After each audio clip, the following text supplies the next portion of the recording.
Firstly, in one of the first descriptions of Okonkwo, it is said that perhaps down in his heart, Okonkwo was not a cruel man, but his whole life was dominated by fear, the fear of both failure and of weakness. And so, Okonkwo was ruled by one passion to hate everything that his father Unoka had loved. One of those things was gentleness, and another was idleness. Throughout his life, it looked as though the choices made by Okonkwo were his and his alone, whether it be the fact that he would beat members of his family, including his wife and children, who displayed feminine characteristics or questioned his authority. This doesn't excuse abusive behavior, but it does show that he was compelled by outside forces that had more to do with what he had experienced rather than who he was as a person. However, these choices were never his to begin with. His childhood shaped the subliminal messaging that makes him desire and seek out results that are counter to his overall benefit. Due to Okonkwo's ingrained sense of hatred and disgust towards his father, his one mission was to never let anyone be similar to his father, including himself.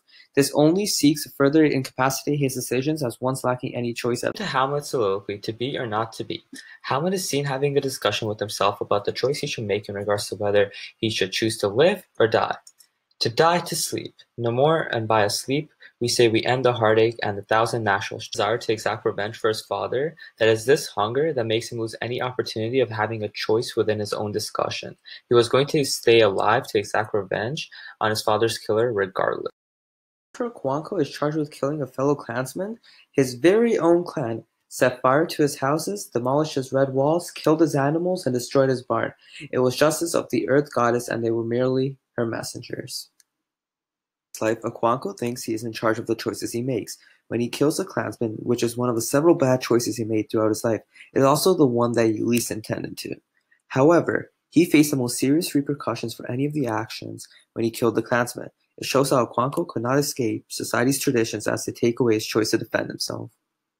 When predicaments happened, the law did not take into account his own economic instability and insecurity. This shows shades of Marxism, as the bourgeoisie have all the say over the proletariat.